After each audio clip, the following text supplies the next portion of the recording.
The presenting sponsor of Moon Tower Soccer is FVF Law.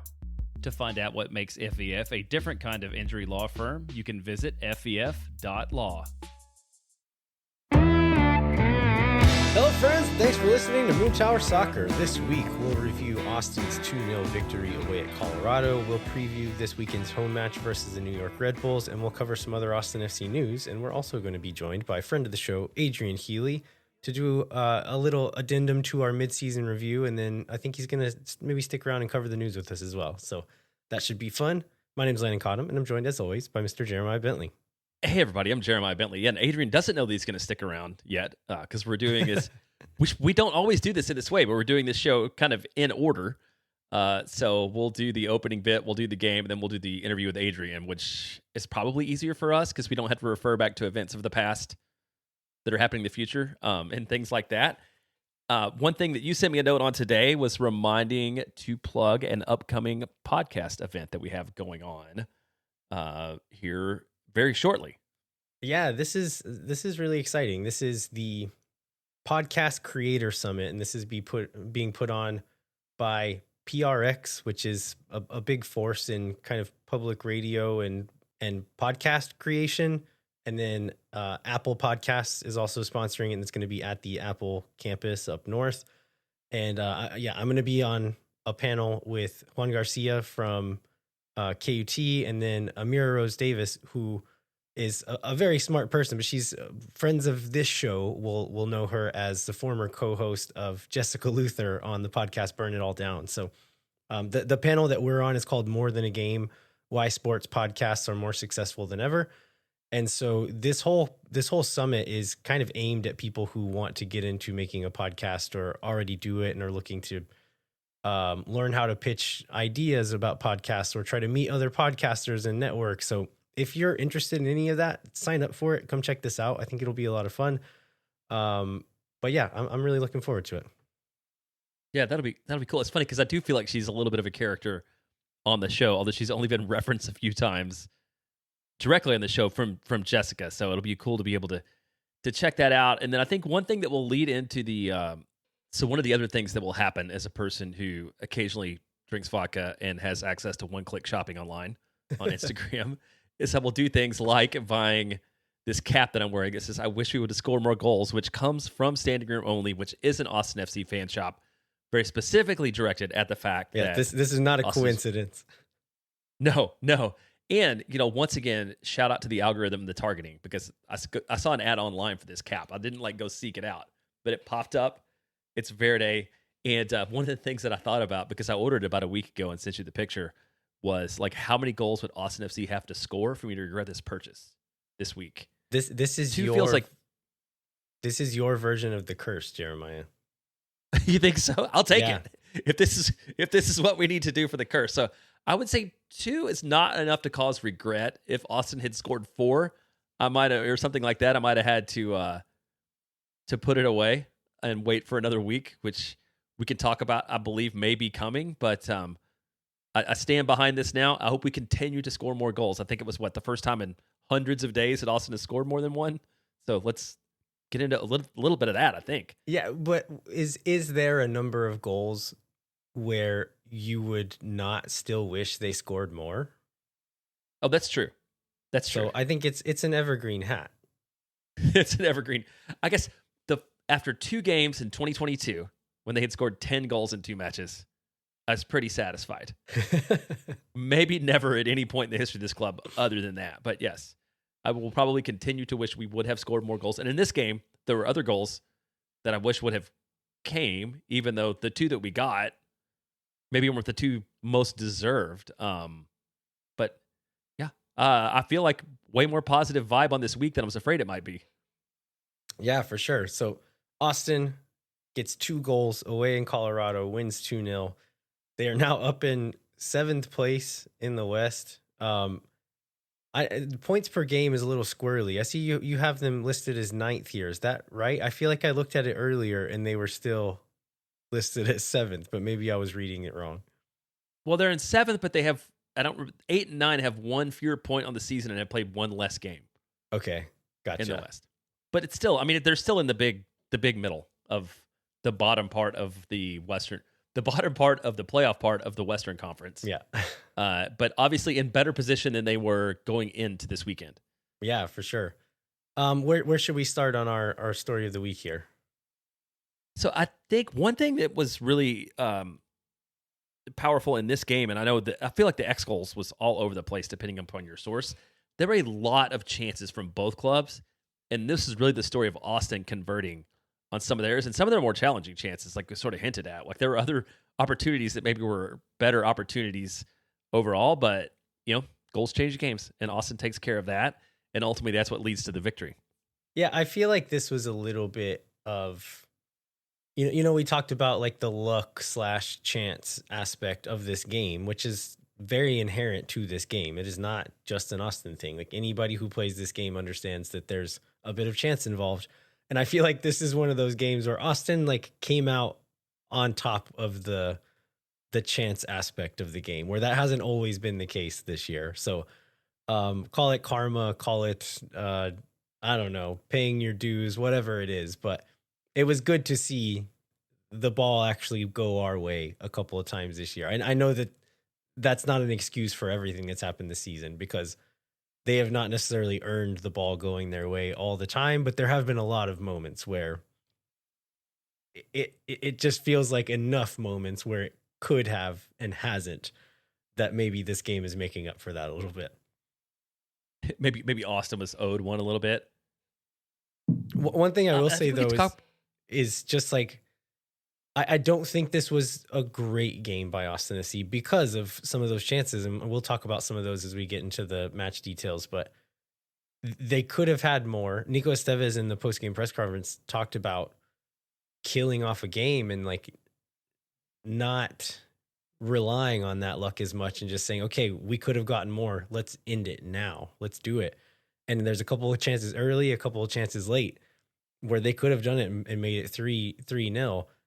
And on a different day where Colorado is on the good side of chance, like this game is 2-2 or 3-2 in their favor. And so I think he's absolutely right. But I do like that they did put away those chances when they were presented to them. And then also that this team looked like they had a clear idea of what each person was supposed to be doing and executed against that quite well. Colorado, this is another thing that Nico said in the post-game press conference, was they're very good at creating chaos. And that is a thing that coming into a game against them.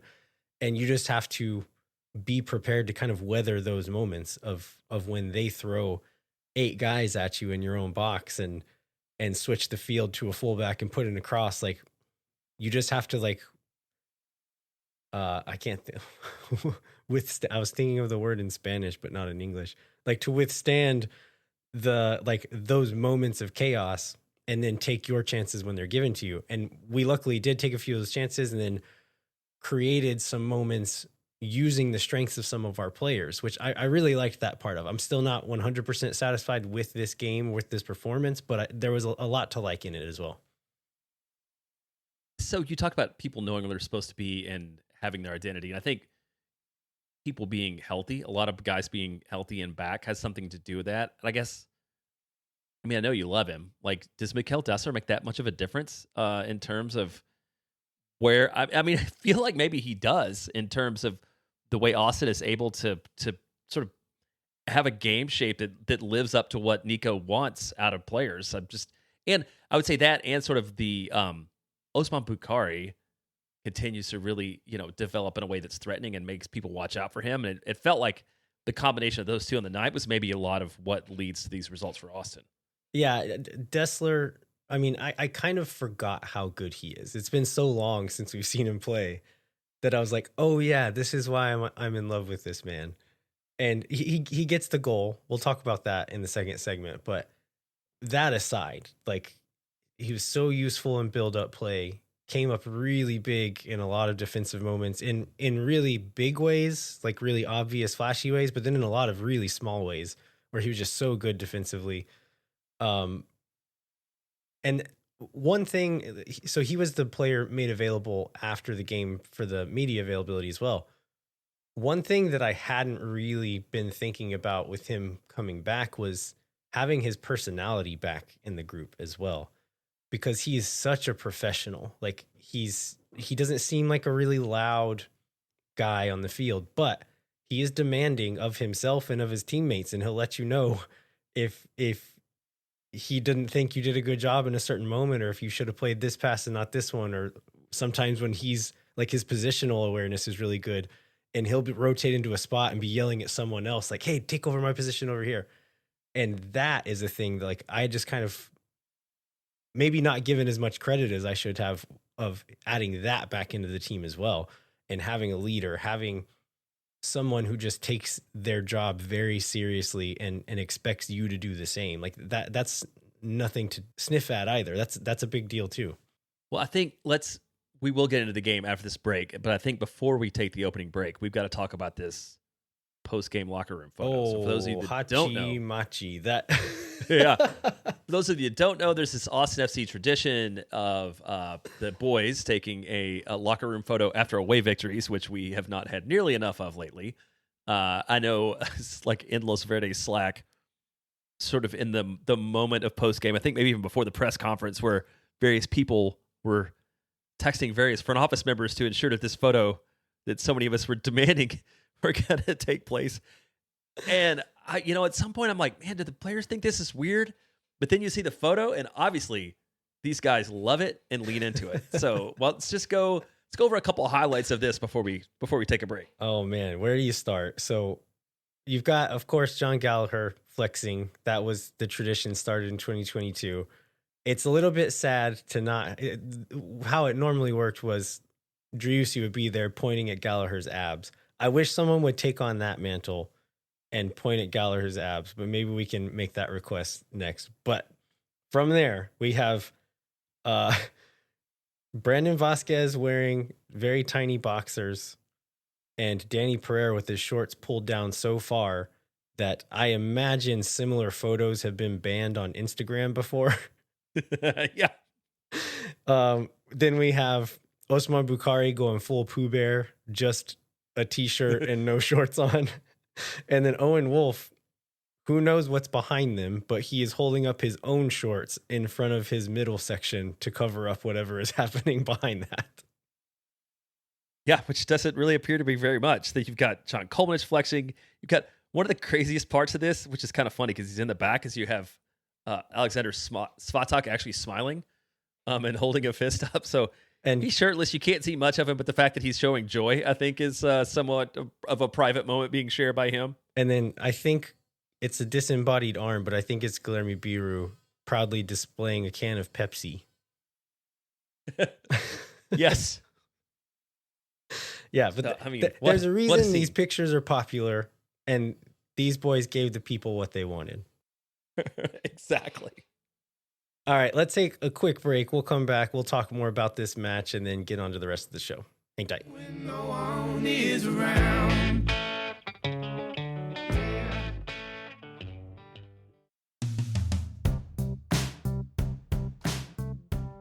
Moontower Soccer is brought to you by our friends at FEF Law, the official injury lawyers of Austin FC. FEF is a different kind of personal injury law firm dedicated to community, transparency, and client education. And they have their own podcast called Summary Judgment. You can check it out wherever you get your podcasts. You can go to FEF.law to find out what makes FEF a different kind of injury law firm and why understanding your legal options can dramatically change the outcome of a case. Once again, that's FEF.law. Amplify Credit Union is a member-owned financial cooperative that served the needs of Central Texans for over 5 decades. As a credit union, Amplify has no shareholders or parent companies. That means more of your money stays in the community. Amplify has been the home of fee-free banking since 2022. Their free checking accounts come with 0 overdraft fees or minimum balance. That means Amplify's fee-free checking accounts help you get more mileage from your everyday spending. Amplify membership is open to any Texas resident. Learn to trust your banking in at Amplify Credit Union. To learn more and to register for free parking at the Amplify Esperanza branch on game day, go to www.goamplify.com/moontower-soccer. And Moontower Soccer is brought to you once again by Tony C's Pizza and Beer Garden, serving New York-style pizza and authentic Italian. Now open in Kyle at Kohler's Crossing, in Round Rock in front of Dell Diamond, and on Anderson Lane near Shoal Creek Boulevard. Tony C's is Austin owned and operated. The Anderson Lane Beer Garden is just 2 miles from Q2 Stadium. Stop by for a pizza and a pint before all of this year's home games. And with TVs on every wall, it's the perfect spot to watch all away games. Or you can bring the whole family for lunch or dinner and catch the game at the same time. And so it's a loose plan because we're dealing with a bunch of 15 and 16-year-old boys. But there's a loose plan that on Saturday, when we take Jackson Bentley and 6 of his friends, only one of whom has been grounded and probably won't make it back for the match by Saturday, that we're all going to meet up at Tony C's Pizza and Beer Garden on Anderson Lane near Shoal Creek Boulevard, eat some pizza. Those of us over 21 will have some beers, and then we'll go over to the game there. So we're looking forward to that. You can hang out with us, avoid us, whatever. Also, feel free to dine in or pick up for both lunch and dinner for your friends and family. This month's pizza of the month is the Quattro Formaggi, which is pizza sauce, mozzarella, fontina, gorgonzola, parmesan. And then remember 2 for Tuesdays, where 2 pizzas are the price of 1 every Tuesday. And then Pitcher Perfect Thursday, where there's half-price pitchers of beer every Thursday. You can check them out online at TonyC'sBeerGarden.com.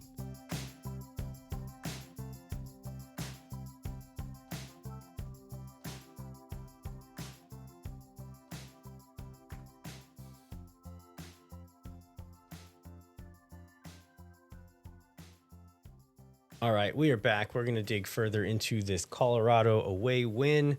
Jeremiah, where should we get started here? Well, let's kind of talk about the pregame. If you remember, May was pretty rough, pretty long, not a lot of great results. I think the questions before the game were, are the girls going to come, which is, I'm wearing the cap I'm wearing now. There was a lot of concern around just general health, particularly when it came to center backs. So Julio went down late in the last game. Brendan Heinzike did not play in the last match. Apparently it was I think it was a personal issue or family issue or something. Nico wasn't super specific about what it was, but he was back for this one. And then just to fill out the roster, we get a Nico Van Ryn call up from Austin FC2, and he actually ends up on the bench. Yeah, so what Nico told us at media availability last week was that it was a personal issue with Heinzike, and that he could share that with the public if he wanted to, but Nico wasn't going to say anything else. Glad to see that he was back for this one because we needed him, and he ended up playing a pretty big role in it as well. Yeah, absolutely. So the lineup, sort of known who's healthy. I guess I'll go through the lineup, and I had a lot of guesses about what the formation might be and what it turned out to be. Like, I'd like to hear from you what you see or what you saw, especially off the top. So Brad Stuver at the back, Biru, Heinzike, Svatak, and Desler across the back line. I think that's pretty well accepted. Then we get Gallagher, Sabovic, Pereira, and Bukari sort of in the midfield. And then was Owen Wolf playing underneath Brendan Vazquez? Was that like a front line of 2, or was it something else? Does it really matter? This is one of those moments where like kind of the standard formation numbers don't fully do it justice. I would still call this a 4-2-3-1. With Owen kind of playing the 10 in that middle attacking midfielder role. I think the first goal, we can move on to the first goal, and I think this is kind of a good demonstration of what the shape was and how Owen and Brandon specifically were kind of operating in that shape. So it is more or less like a 4-2-3-1, but Owen was staying further to the left and kind of occupying that pocket of space. And then Vazquez would drop into that right side pocket. And so it was almost like Owen was playing a false 9 and Vazquez was playing a false 10. And they were both kind of dropping into that spot and almost creating like a box midfield at times. But in the build up to this first goal in the 6th minute, ball goes all the way out to the left. It kind of finds a dead end. And Owen goes out wide and is part of that passing triangle with Gallagher and Biru. And Vazquez is high on the back line. As the ball swings back around to Desler on the right, then Vazquez drops into that pocket where you would expect a 10 to be. And Owen eventually kind of makes a run up the middle and fills that space that Vazquez leaves in the 9 position. So I like that organized rotation from them where, again, they knew where they were supposed to be. They knew what they were supposed to do. And so going up to the actual goal, Desler receives that ball wide. He finds Vazquez in that pocket. Vazquez takes a touch wide, picks his head up, sees Bukari's defender has kind of made a mistake. So Jackson Travis, the young left back, as Vazquez turns, Travis holds the offside line, but doesn't realize that his center backs did not. And so Bukari is just there hanging on the back shoulder of that center back and does really well to stay on side while he's calling for the ball. Vazquez chips a lovely pass in behind for him. And so Bukari's into a ton of space in behind the line. Owen is making that run up the middle. And then as Desler played the ball to Vazquez, he underlaps after his pass and is running up the middle. As Bukari gets closer to the goal, he has Gallagher arriving alone at that back post. And I think that's the pass he was trying to pick out. The goalkeeper, Nico Hansen, blocks that pass, but the rebound falls back to Bukari. In the kind of like chaos of the moment, I thought Bukari was maybe offside here because he's standing out of bounds and runs back in to recover the ball. But then I realized he's the one who played that first ball. So he can't be offside from a ball that he played. And so he comes back, recovers it. And the defense has all kind of collapsed in on the goal after that first ball he played in. Danny Pereira arrives into that space that's all left like in the deeper part of the penalty area. Bukari finds him with a cutback pass, and Danny hits a shot that then hits Mikkel Desler, who's standing in the box, he tries to avoid it and just can't get out of the way, and the ball deflects into the goal. I think it's like Desler apologizes to Danny on the field and then mentions it in the press conference afterwards that it probably belonged to Danny, but I was happy that it went in the back of the net. I think it's probably a good thing that this ball hits Desler, because if you watch the trajectory of Danny's shot, it might be heading towards that post. Like, I'm not 100% convinced that it was going to go in. And also Reggie Cannon is standing on that post and maybe could have cleared it out. So it was probably a better bet having that deflection off of Desler, but they didn't care. The ball went in. They were happy. Yeah, that's the outcome is all that matters for sure. I think that's a good example of how Owen and Brandon were operating, where as the ball went one way, one would occupy the 10 and the other one would be high, and then they would kind of rotate off of each other in that way. It's a little bit back and forth. I think Colorado has some really big chances around 30 minutes in. There's a couple of shots that they have there, and Brad Stuver does a really good job. Brad has a strong game. I think he ended up, like, if you look at FOTMob, having the highest player rating of anybody on the team, and it seems probably likely he would do that. There's one from Cu Di Pietro at 30, one from Navarro at 31, another one from Cu Di Pietro at 32. We talked about there's being a lot of chances on both sides. Like, Brad's kind of under fire, especially during that part of the first half. Yeah, again, like Nico said, Colorado did a good job of creating chaos. They were pushing numbers forward, and they had some very clear chances. And you mentioned the XG a little bit. Depending on what source you looked at, Colorado had somewhere between 2.2 and 3.2, which is a pretty wild range to see from the different stat providers.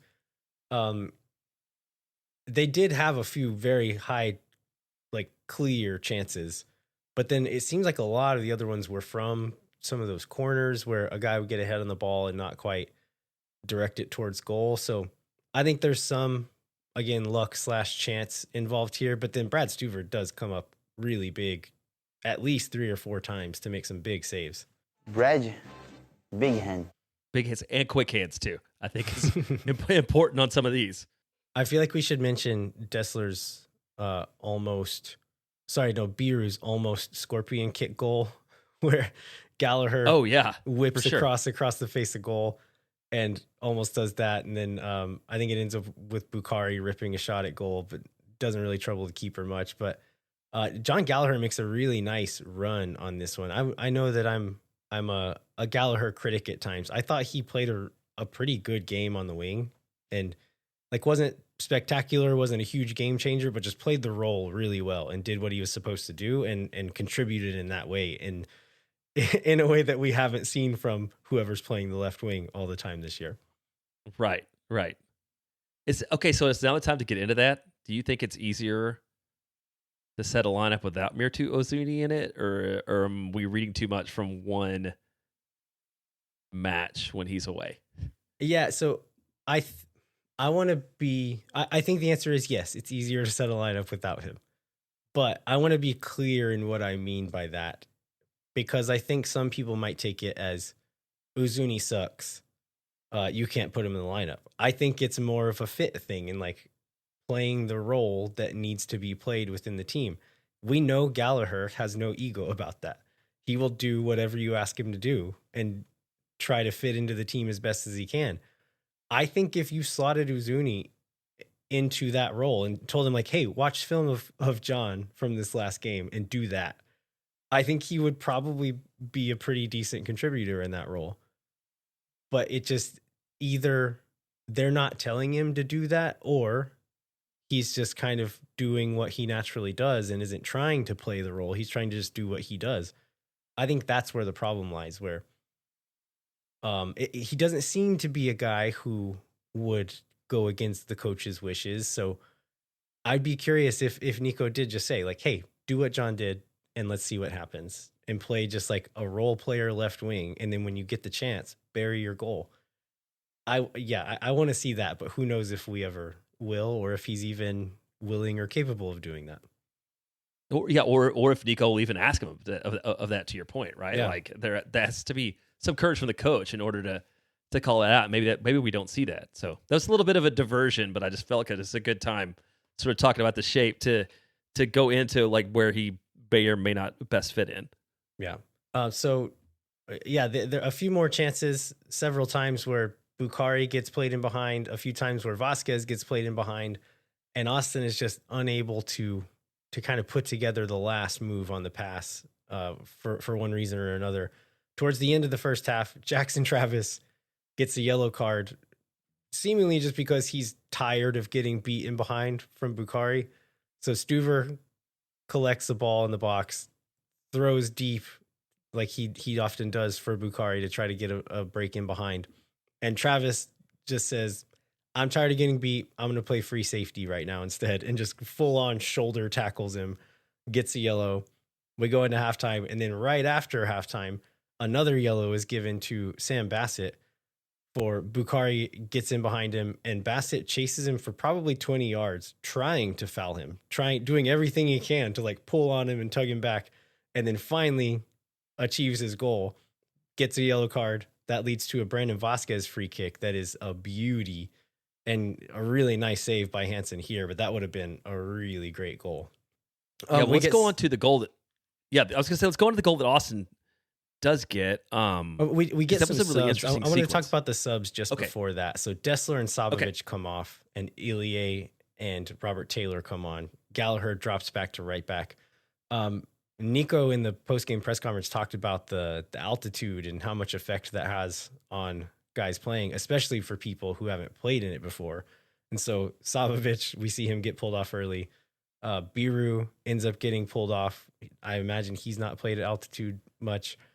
And then Desler comes off, and they said that was a planned sub to manage his minutes. And he said in the post-game press conference that he felt good, but because he had been injured for so long that they were just like, we're not going to risk it. Let's pull you out now. We can work your way up to 90, but we don't have to do it tonight. And then the goal comes shortly after that. So really long spell of possession for Austin. They end up dropping it back to Stuver to when they play out of danger. They pull Colorado's press towards the ball, play through them, and Robert Taylor wins a corner. Owen Wolf plays the corner in. Hindsight goes up for it, and the ball gets powered into the back of the net. And that's all we have to say about it, right? That's all that happened. All that's happened. That's all that mattered. I was like, yes, BHI celebrates. And then all of a sudden people are like, well, maybe that was actually an own goal. Yeah, he had a smile on his face that looked like he knew it was too, but he kind of had the ball ends up a little bit behind him, so he has to kind of jump awkwardly for it. He does get some contact on it, but I think he barely gets a piece of it. And watching the various angles, it seems like he just barely redirects it onto the back of Rafa Navaju's head. And then it goes into the goal. But I was like, how did he get so much power on that ball when he's leaning back and like jumping back away from goal? And it's because he barely touched it, and it was the power of the cross ricocheting off of Navaju's head that went into the goal. But anyway, he forced. Got to create that opportunity. Yeah, yeah. He asked the question, and the ball answered.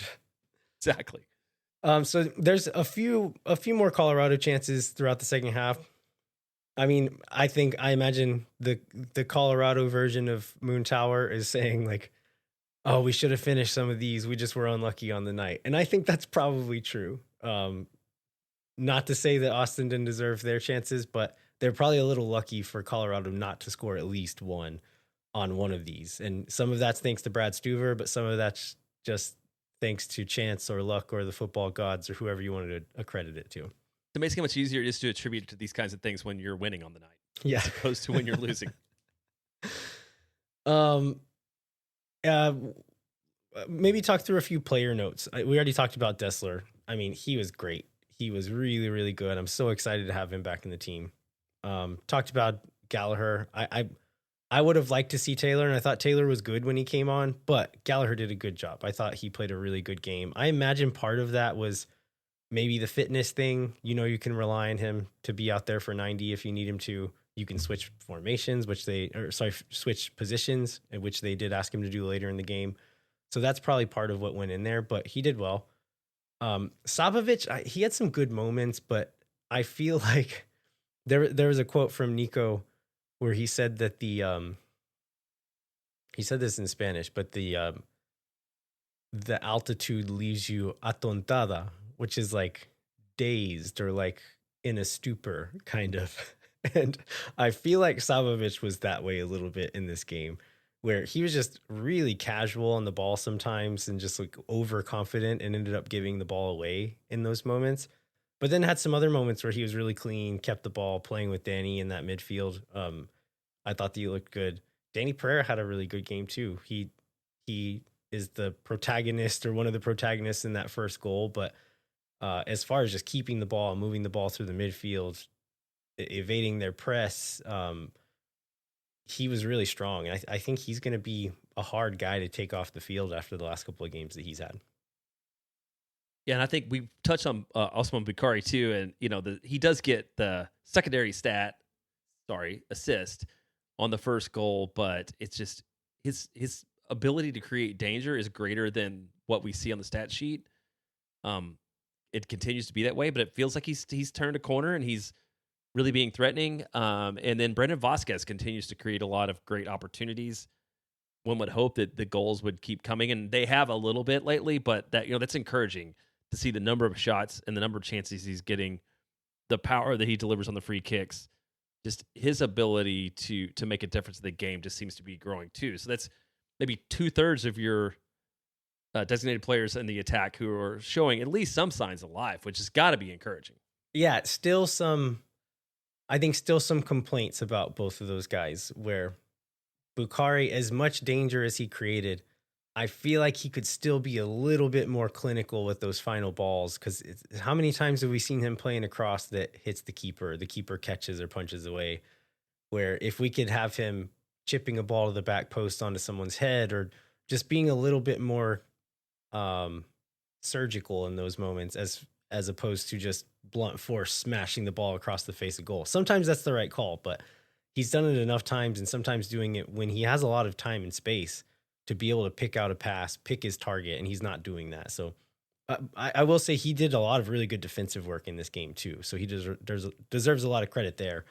And then Vazquez the same. He some really great moments. The pass on the first goal, that free kick that almost goes in, he did really well dropping into space, providing an outlet and helping link the play from front to back. But could have done better in several other moments where there was a breakaway chance where he probably should have finished a pass from Bukari and doesn't hit it well enough.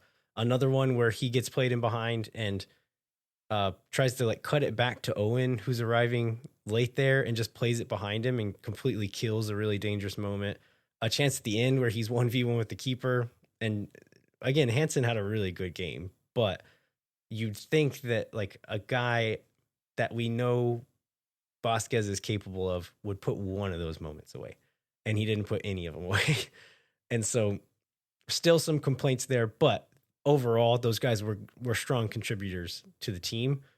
I want to give a shout to Guilherme Biru, who played a pretty good game tonight on this night. He's one of the best characters in MLS. He's just so like, you remember if you listen to Extra Time in the last 5 or 10 years, like the love affair those guys have had with Nuhu from Seattle. Yeah. Like, Biru is exactly on that level. about. Yeah. As far as just like watching him in between plays and talking to the refs and talking to players, he is a character. So just thankful for the entertainment he brings. He also gets called for 2 foul throws in this game, a rule that almost never gets called in professional soccer, and he manages to get called for it twice. He should do better than that. Yeah, for sure. Anything else, Jeremiah? No, let's we'll go ahead and take another break. We've got Adrian Healey in the virtual rating room, so we can get around to him, and then we'll preview the upcoming match this weekend after that. All right, sounds good. Moon Tower Soccer is brought to you by Sage Wilson Realty. The Sage Wilson team is made up of Austin experts who are client-focused and have over 30 years of combined real estate experience. Our friends at Sage Wilson Realty are giving away 2 tickets to an upcoming match. You can fill out the form in the show notes for your chance to win. If you or someone you know or need Sage real estate advice in Austin, talk to our friends at Sage Wilson Realty. Be sure to check them out online at sagewilson.com. Our premier sponsor is McGuire Woods Consulting, helping clients in the public affairs space, from lobbying at the local, statewide, and federal levels to digital and communications campaigns across the country. McGuire Woods Consulting has offices in 10 MLS cities, but only supports this podcast because Austin FC is going to rocket their way back to the top of the table. They're going to win the U.S. Open Cup, and they're going to win Copa Tejas. Contact our friends at McGuire Woods Consulting at mwcllc.com for more information. All right, we are back, and we are thrilled to be joined by Adrian Healey. We just had to go through some very annoying technical difficulties regarding our recording platform, but we are finally here. We could hear each other, and we are recording. So, Adrian, thanks for being here, buddy. Well, I'm quite happy to take all the blame for any technical snafus It or is not your gremlins. fault. And that's my specialty. Riverside's fault. It's great to be with you guys, though. It's been hey, I don't know what's happened to this season. We're already halfway through it. It's going rapidly. Goes fast. I guess just a quick check-in on you. How's it going? What are you up to these days? I'm sort of luxuriating in the La Liga season having finished, which was a fantastic La Liga season. It was great to be sort of so intimately involved with it. So I'm having a little bit of a break from calling games for the next month or so, and then but I am doing lots of radio work at the moment. I'm doing some KUTX DJing, which I'm absolutely loving every minute of it. I got to do Left of the Dial the other day, which is literally when they let you play anything for nice. 3 hours. That's the Friday night show. I got to do that last week. But just doing fill-in stuff and loving that, and doing a little bit of KUT news stuff, but much more music stuff. And then and then the games will kick in. All the preseason friendlies and stuff will start up in mid to late July. So before we know it, we're calling games again. So all right. Well, we kind of wanted to just get your thoughts on. We kind of did our mid-season review last week, so we wanted to check in with you and see what your thoughts were. Jeremiah, did you have any ideas of where you wanted to start? Well, I think we can start with just state of the team is French playoff team so far. I think a team that we expected a lot more out of offensively than we've seen. I mean, what were you expecting? I mean, it feels like this is like setting you up. Like I imagine you would expect to see more goals from this attack, but just generally, like how are you feeling about like what this club is doing so far? Yeah, it's been a very interesting sort of season to watch as just as a fan and as a casual observer. And I've gone to over half the home games certainly, and certainly had a fair degree of optimism heading into the season, and the way they started didn't surprise me hugely, in that they made some really good improvements defensively. They seem to be just concentrating on that side of the ball through the first few weeks of the season, and the goals weren't coming, but the points and the results were, and that was okay. So that was fine. And then just kind of waiting for the evolution of this team to come, and the sort of sense of what they were trying to do, an attacking sense, just it hasn't happened, has it? And it's it's been frustrating. It has been certainly underwhelming in terms of what we thought we might get in terms of a dynamic team with a real sort of purpose moving forward. I'm trying to still maintain some positivity and say, listen, it's halfway through a debut season. In many respects, and this is a very forgiving league, and actually it really doesn't matter that much up to this point. But I feel like we've been saying that for a while, and looking for signs of just any sort of signs of improvement and coming together and game plans has been certainly a frustrating time.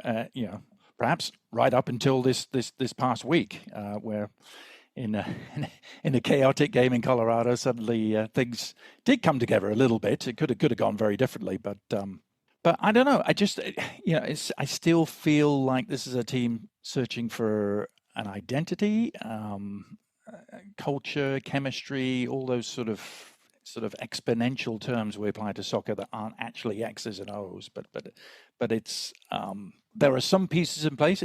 I do think it's a better team than we've had over the last couple of years. That's the thing we've talked about a lot, is that it's almost more frustrating when the players are actually good, which that was not the case for a lot of Austin's existence, where it's like, okay, we had a couple of good guys, a couple of guys overperforming, but overall, I don't think this team's very good, so can I really expect more from them? But that's not true of this one. There's some really high quality players in this team, which makes it more frustrating when they're not meeting their potential. Absolutely, Landon. It makes it doubly frustrating because we've heard a lot of talk about it takes time, and you have to build chemistry. But a week and a half ago they went to a team in San Diego who've been together as a club for all of 4 months, and they seem to have a real purpose and an identity, and they're all on the same page and playing together, and we're just not at that point for whatever reason, and it's hard to stay away from the blame game and try and say, well, who isn't doing what? It just, as a whole, they are less than the sum of their parts at the moment. But this is an incredibly forgiving league, so there still is a scenario where they can become the sum of their parts. But it's going to have to happen, in the first part of this second half of the season, for sure. Yeah, the clock is ticking for sure. Yeah. So you got a little bit of attention online for a response to a Nico Estevez quote about he's kind of the thing that coaches will do, and that he's done a fair amount, where it's like, oh, well, we've just been a little bit unlucky, results aren't going our way. We can get into that quote specifically if you'd like to. What are your thoughts on Estevez in general? I find it hard to put too much attention on exactly what he's saying, because English is not his first language, and I think some of the things that he perhaps says in Spanish perhaps don't get translated the same way. But some of the times he comes off as almost pretty naive in terms of the things he says. Talking about it's very difficult. We want to win. Well, yes, everyone wants to win. Of course they do. And yes, it's difficult. Of course it is. It's just professional soccer. But you're being paid to kind of get the best out of some very expensive players. And I don't know. It's very hard to judge. He's clearly a very amenable and likable guy. I wanted to give him as much benefit of the doubt as possible, because I do think he did a great job with Dallas in the first year and saw enough there that perhaps he deserved another chance. I've been very underwhelmed with what he's done in terms of putting the offensive pieces together and getting the most out of those players. It's not all his fault, but I don't think, and the comment I made, which was Country Club, it really, it gets back to the core culture of this team. Is winning important enough? I mean, they can say it is. Of course, everyone wants to win. But what are you doing about that to establish that culture, to make it crystal clear what everyone's roles and responsibilities are? I just don't see that. Now, I'm not there day in, day out, and maybe I'm mistaken in that. But certainly, having been a part of that club early on in their formation, and just seeing and just knowing what the situation is up at St. David's and where the front office is, and some of the things that go into making a club culture, I just think have never been addressed really for Austin FC. And I think Nico has come in and he's brought his own slant on it, but it's more than him and it's bigger than him, and a championship culture is one, I think, that we still haven't been able to establish that identity, and it's hard. There's plenty of teams in MLS. You can level this accusation at lots of teams in MLS where winning, there's not enough repercussions for not winning. But I think that's very much good. Everyone's very comfortable at St. David's. Everyone's pretty well paid. Yes, it's nice to win, but how badly do we really want it? I'm sure the players would argue, yes, we want it desperately badly, but it has to be more than wanting it. That's what I was trying to get at with that comment. I mean, it's really it's a club-wide thing, and it's not easy to do in this league, establishing a championship culture, but it can be done. It has been done. There's plenty of examples of it over the year. I would love for this fan base to be rewarded with a club that has a championship culture, not sort of a congenial country club culture. Yeah, and I was there at that media availability that day, and did get to hear a lot of his answers in Spanish, and 90% of what he says at press conferences, I really like his press conferences because you can ask him a specific question, he will give you a specific answer, and I love that he's willing to share that. You can tell there's thought behind the decisions he's making. You can disagree with them, but he would say there was a reason for it, this is the reason, and I really like that. But then in the answer that you were quoting here, he said something along the lines of like, well, yeah, if we get we had a really tough May, and if there's a couple of games that we deserve to win, and if we win those, and everybody's happy, and it's like, yeah, but you didn't win them. Yeah. And you can use that as an excuse once or twice, but that's been how many games this year where, oh, you should have done better, you should have come away with the result, you should have done it. And after so many, you can't just keep saying, oh, it's luck. It's like, no, it's this, there has to be some accountability here. And like, I understand, like, the roster is strangely constructed where there's probably some key pieces not there that Estevez would probably really like to have, but it's for, if nothing else, it's bad optics to just like keep making excuses. And we've kind of talked about maybe the booing in the El Paso match, that it's what the players needed at the moment. And Ilie almost went on to say later on that, like, yeah, the booing was good. It helped us. Yeah. And you almost think that maybe Estevez is like not able to be the bad cop whenever he needs. Yes. Yeah. And I wonder who is the bad cop, because there does need to be one. And there's nothing wrong with some anger and some seething frustration after a game. And again, we're asking, maybe we're putting too much on what coaches say. And Josh Wolf was a certain personality and rubbed people the wrong way with his abrasive approach. Nico was obviously a very different coach and a lot more affable and amenable, but still some of the things he's saying, I mean, where's the anger? You don't have to throw players under the bus to be appalled by a performance. And after that San Diego performance, I was waiting for a coach to be seething and foaming at the mouth, because that was we were played off the park by that team. And And that was a team that had been in existence 4 months. And here we are saying, well, we need more time. We need more time. But, so that to me, it just rubbed me the wrong way. But I'm glad you said that, Landon, because I did suspect there's a lot more to some of his answers in Spanish, which I'm still learning. I'm still doing my Duolingo, so I'm getting there. But I'm not at the point where I can actually really sort of study his answers in Spanish the way I can, obviously, his English answers. Yeah, I feel like we've talked about since we've known you and since we've talked to you about this idea that most everybody makes the playoffs. There's no fear of relegation. There's no like real tangible downside effect in this league. Yeah. And I mean, you've been around long enough to see other teams that create that culture. Maybe do you have some examples of how that's been created in other places? Yeah. The Red Bulls under Jesse Marsh, where ironically they didn't win a championship, but they were at the top of the Eastern Conference for 3 years in a row and went deep in the playoffs and then kind of fell up short. But it's a club-wide thing. It comes from the top and it seeps down, and the coach is part of that, and all the players buy into this kind of unified vision. This is where we're going as a club. This is how we're going to get there. Seattle Sounders under Schmetzer when he first took over had it.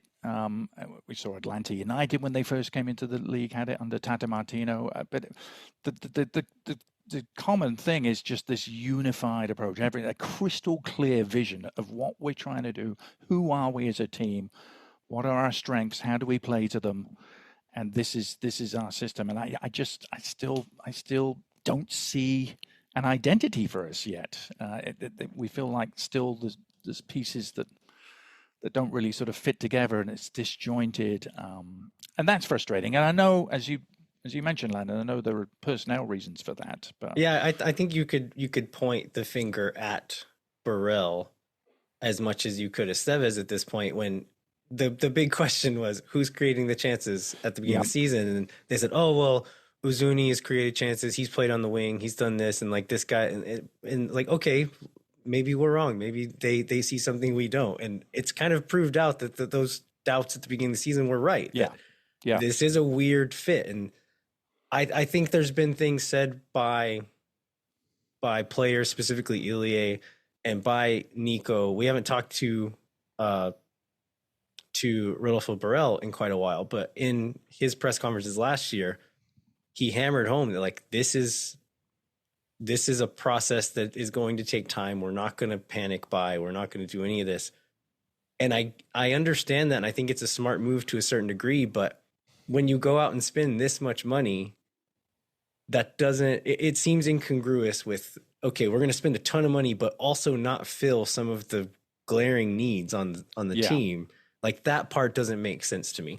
Yeah, no, I agree, and I think. Well, it's interesting, isn't it, that Rodolfo has been very silent since the start. I mean, we literally have not heard from him, which is interesting, because I don't know if that's an internal decision, his decision, or if he's been shut down. But yeah, I think questioning. It's easy to question after the fact, isn't it? But certainly now looking at the speed with which Vazquez and Uzuni were signed back to back at perhaps the expense of other positions, now looks, at the moment, it looks like we're not nearly getting our money's worth. And there are still significant holes to fill. Rodolfo Burrell was never, we've talked about this before. He's never been in this role before. It was an interesting appointment nearly 2 years ago now. Let's not forget, it's summer of 23 that he came in. So yeah, I absolutely concur that a lot of the questioning of where we are at the moment should fall at his doorstep. But he also appointed Nico. So yeah, I mean, where do we go with that? Because it's not something that's going to change in a hurry, is it? Yeah. The summer window is late, and there's not many games after that. So yeah, we wanted to, if you're willing to, we'd love for you to stick around and talk through some of the news and get your takes on some of that. But Jeremiah, did you have any other questions on the mid-season review stuff before we move on? Well, I guess just this is kind of like we went back to last week. We felt kind of dour, and we did pick up a win this week. But as a fan, what are you looking forward to, or where do you see the potential? Other than the fact that almost everybody makes the playoffs, so like maybe we just make the playoffs and things go crazy. But like, what would you like to see out of this club in the second half of the season that maybe makes you think the results will be a little bit different? Yeah, I mean, Mito Uzuni is a $12 million player. I again treated myself to the pleasure, if you can call it that, of looking back at his 2023 highlight reel with Granada, looking at some of the goals he scored, and I still scratch my head. Yeah, I still scratch my head at what's going on there, because some of the finishes he produced at a very high level, the Spanish second division, which is probably equivalent to, if it's not right at MLS level, it's not very far behind him, and it's a pretty good equivalency. And at that level, he was finishing like he was a world-class striker. The funny thing is, he's had several opportunities. Just like the time he used to score so many goals for Granada, being slipped in behind the last defender, running through one-on-one with the keeper, and just finishing like it was routine. And we all know he's had 3, 4, 5 opportunities like that in the first half of the season. Hasn't taken them. Will he start to take them? Well, to me, that could be a big, that could be a big part of whether this team can turn it around, because we have to get something out of him. Brandon Vazquez is scoring at a rate, if you look at what he's done, 19 games, 7 goals, including the Open Cup. It's 1 in every 3 games. That's kind of what he's done throughout his career, guys. It is. He's pretty much, he's not. I don't think he's an international quality striker full on. He's just a level below that. He's the sort of striker that perhaps, will take 1 out of every 3, 4, 5 chances he gets, and that's fine if Uzuni is scoring as well. But he's not. Did you know, by the way, that Uzuni only scored 1 goal in his first 15 games when he made the move to Spain? So this is all according to little plan. Bit of a glimmer of hope. He's about to turn it I like on. it. All right, let's move on to some news. We have another player rumor. I know we've covered a few in the last few weeks. This one came out just today, so we didn't get moon towered, Jeremiah. Thank God. This is a 26-year-old French center back, Mikkel Nade. I think I'm saying that right. He's currently playing for Saint Etienne in France, who just got relegated from Ligue 1 of the top division. This guy is big. I've seen a few different things. One place lists him as 6'1", another place is 6'3". I would lean towards 6'3". He looks almost bigger than that on the field, but he's a kind of a big lumbering center back, so not like a super speed demon, but wins physical battles, wins aerial duels, and saw not just like you look at highlight packages where it's just the best moments. I just did all defensive actions from a handful of games, and several times he would get pulled out wide to cover an attacker 1v1 out in space. And again, not super fast, but he got these long legs and knows how to use them, and would just poke a ball away from an attacker, and just did that over and over and over.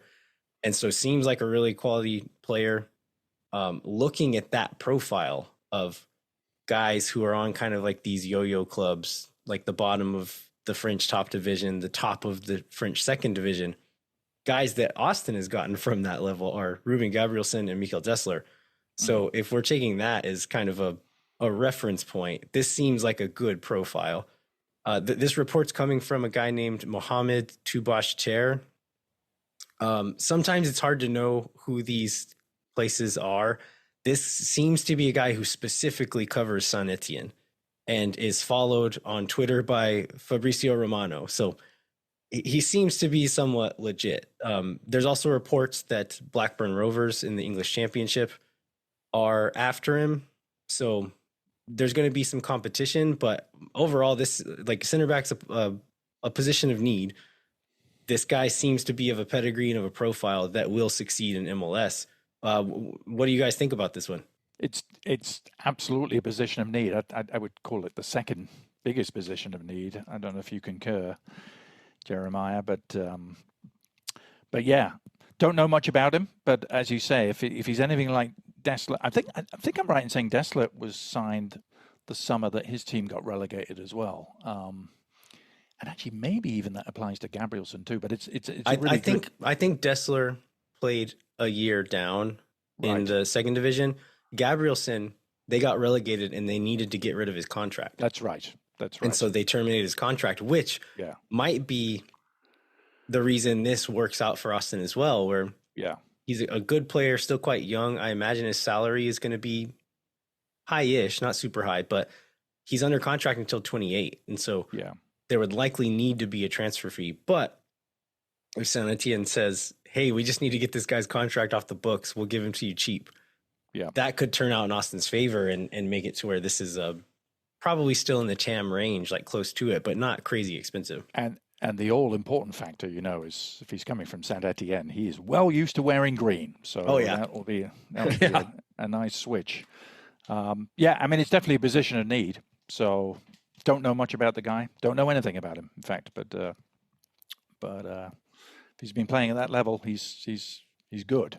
Know that much. We've covered some other rumors we mentioned. So Nicky Belloco, who's a Swiss midfielder, Tuti Andrade, the Venezuelan attacking midfielder, and Nade, this center back.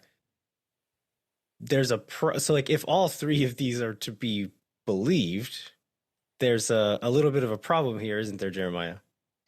Yeah, because you're looking at 2 international slots, 2 senior roster slots, and 3 players, and all in positions of need.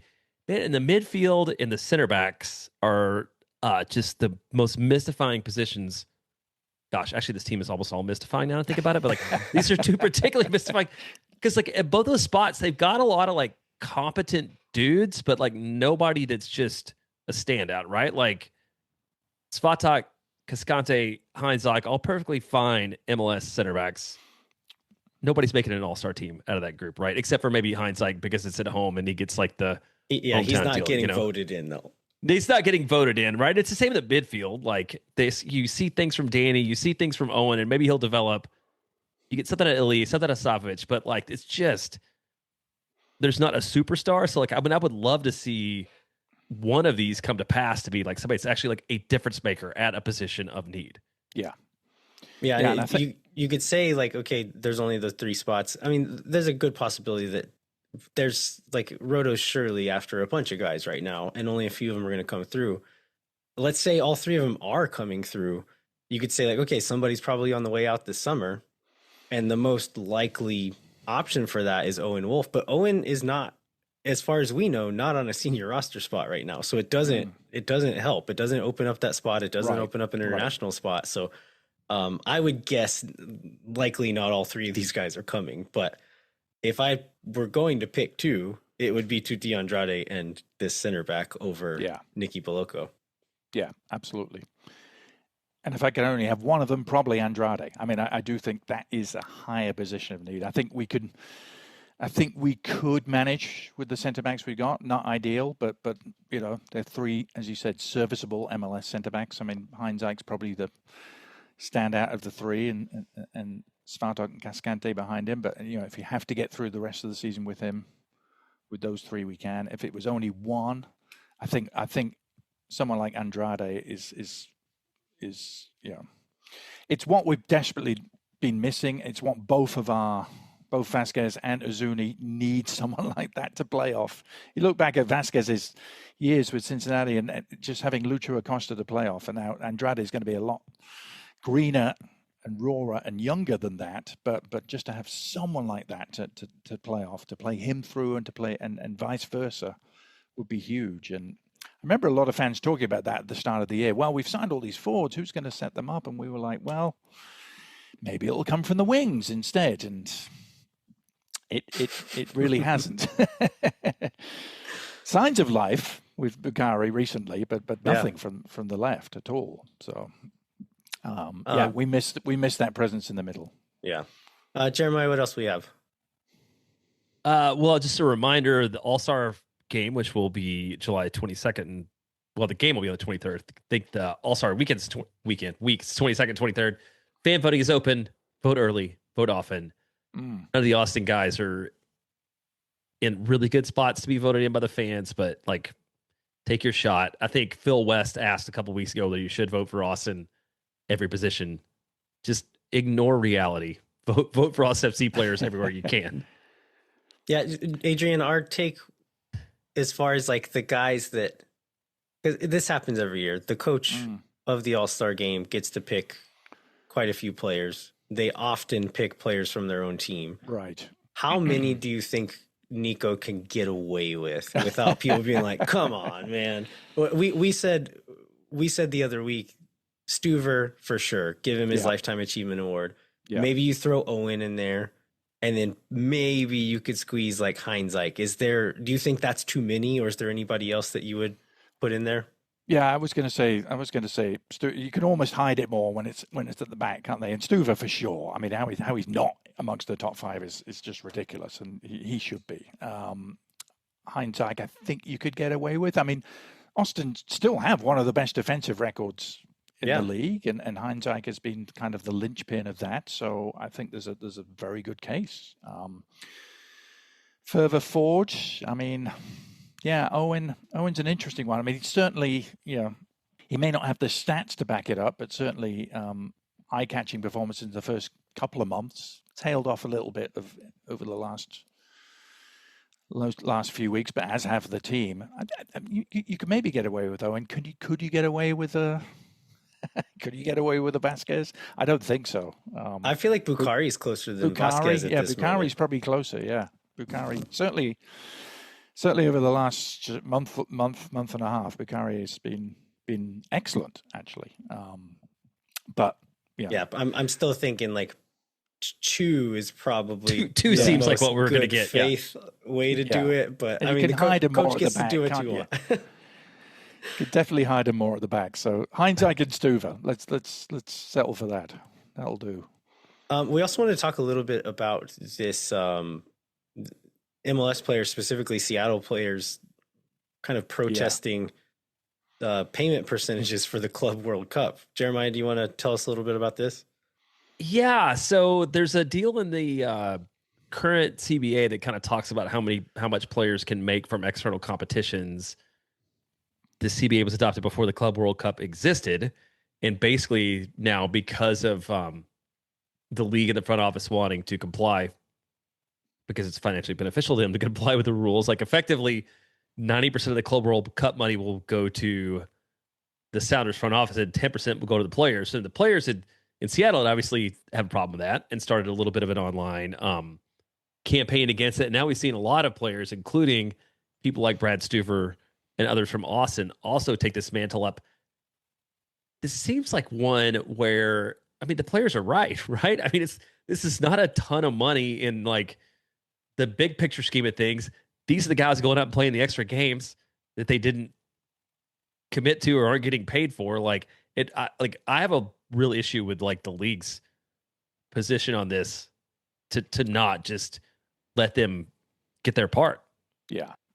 And I don't know if this Club World Cup was foreseen at the time of the CBA being signed. I can only assume it wasn't. It was not public knowledge at the very least, so the players probably didn't know about it. No, and so the league are obviously sticking to the letter of the law, aren't they? And actually, Jeremiah, just to clear up one thing, is it? I thought the bulk of the money was actually just going straight to the league. It wasn't even going to the Sounders front office. I think it was MLS that were the beneficiaries. Oh, that may be true. I just saw 10% of the players. I was thinking Seattle, but also like the ownership. No, I think ownership model of this league is wild. So yeah, I think that makes sense. 10% of the players, 90% to the league, not even the club. So I think that is the issue for the players, and it's it won't be the first time the league has done a big cash grab, will it?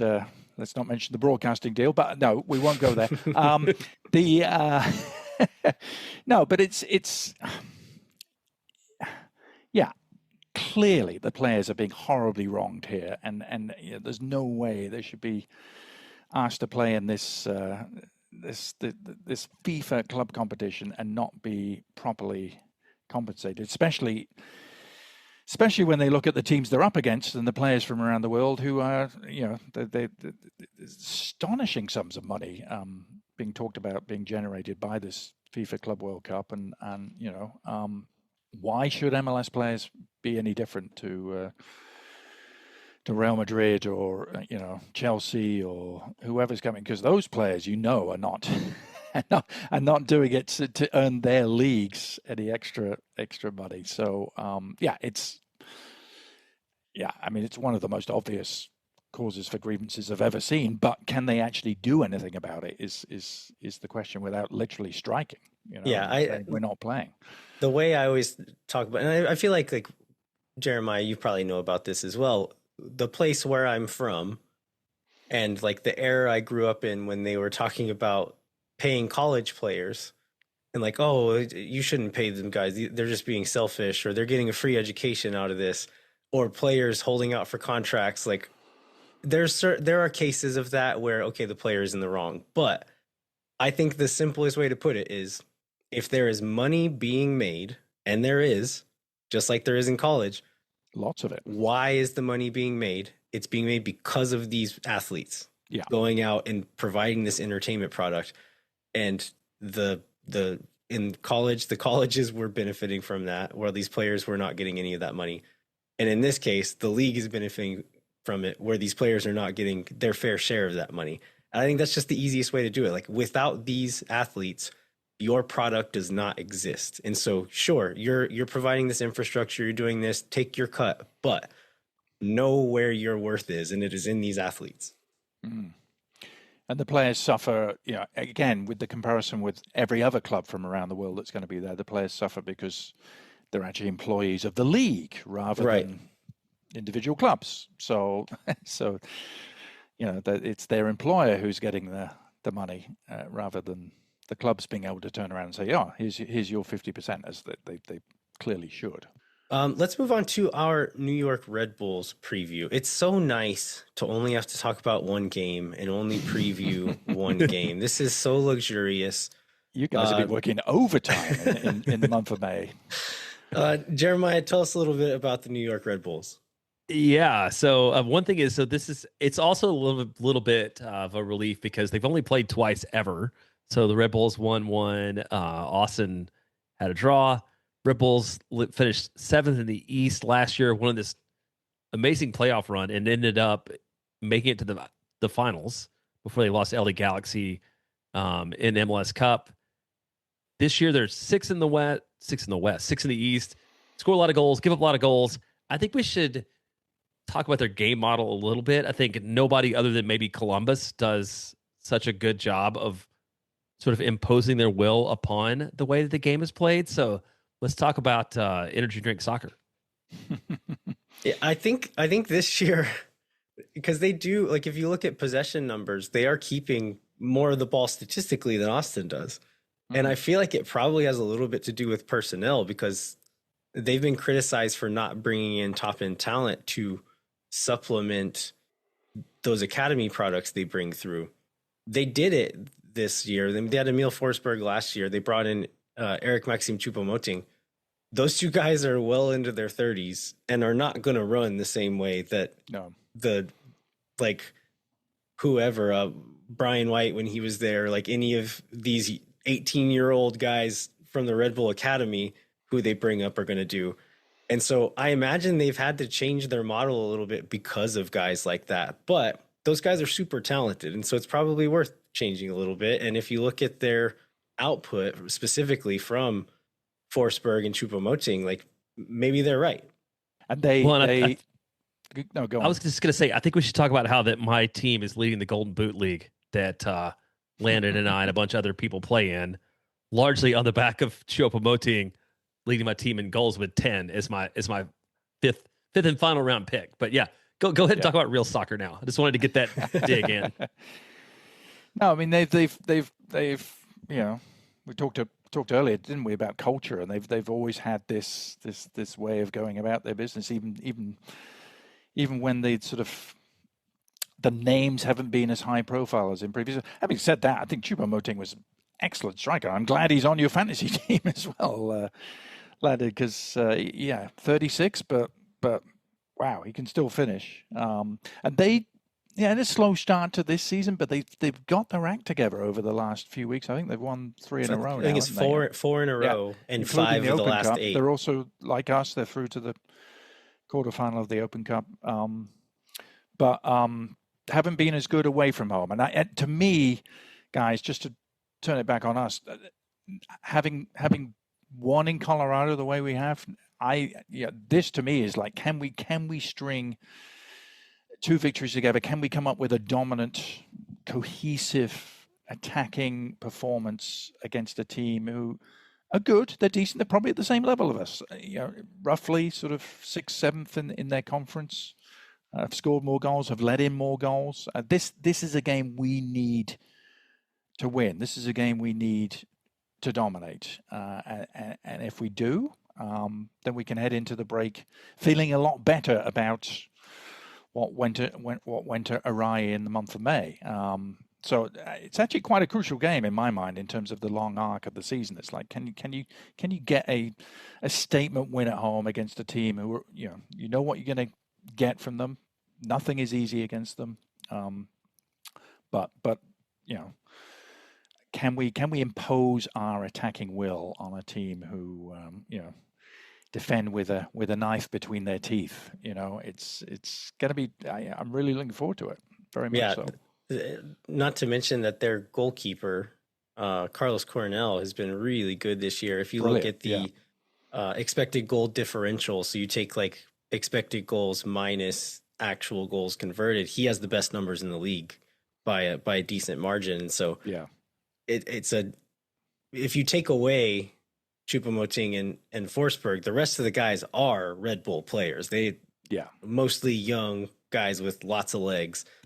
And so I think that's the question, is like, okay, we've shown we can defend when we can stay organized, if we can keep that going, but then get chances against this good defensive team and then finish well enough to beat a really good keeper who's in really good form. That's going to be the big question.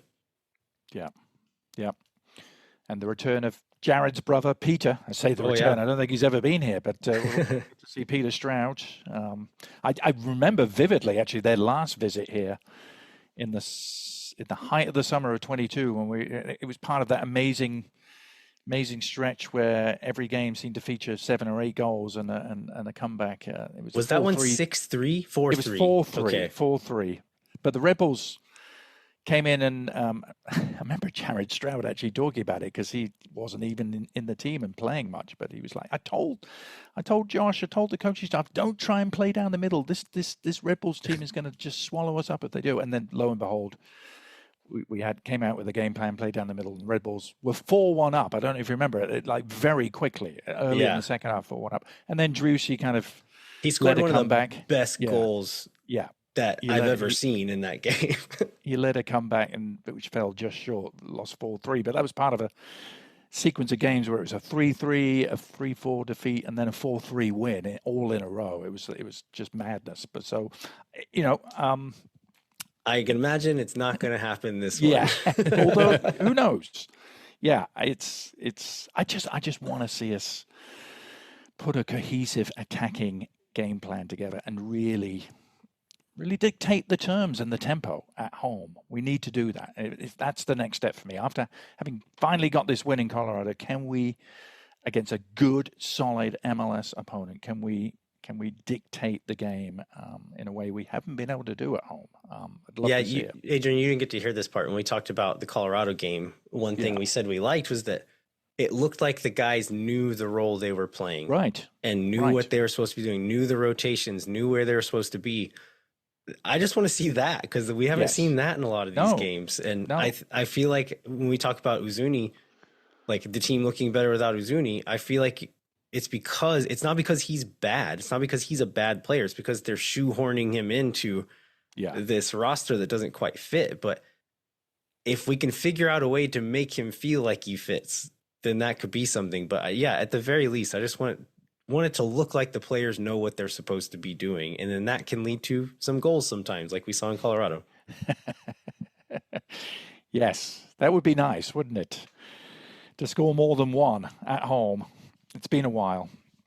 What was it? San Diego was the last game, in fact, other than the Open Cup, of course. But all right. Well, Adrian, we really appreciate you being here. Listeners, you can find him La Liga still on ESPN. Is that right? Yep. Okay. ESPN Plus mainly, occasionally on the main ESPN, but for the big games, but mainly. And then KUT and KUTX. You don't really have like a regular shift there. All over the place. Okay. I can't tell you. For those of you listening, this week I'm going to be on Wednesday morning and Friday morning early. My God, I've got to set my alarm and be up. For, what time? I'll turn it on. 6 a.m. to 9 a.m. And I'm doing the morning. All right. The morning drive shift this week. So yeah, loving it. But also just thoroughly enjoying being able to go to games. I'll be there on Saturday, and section 131 is where we normally are. So it's been, despite the frustrations, still love it. Still love every minute of it. All right. Well, you'll have to come to a game with me and Ashley again sometime. I'll send you the schedule, and maybe you can pick a game out. But we enjoyed sitting with you and your son at that one game. Lovely. Adrian, thanks so much. It's been a pleasure as always. Jeremiah, anything else before we wrap up? No, let's go ahead and wrap it up. All right. We'd like to remind you to rate, review, and subscribe wherever you get your podcasts. Come find us on the internet, wherever you're on the internet. Listen to Adrian on the radio and on ESPN Plus calling La Liga.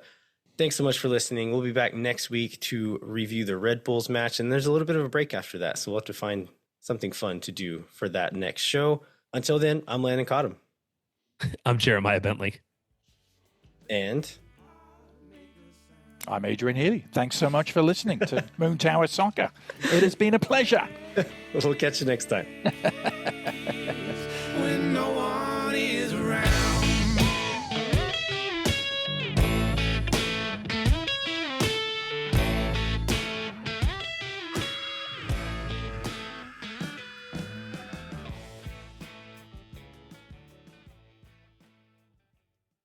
Think for nothings, you never. La gente. Oh my God. Zula Chupa Boom Sauce. Yeah.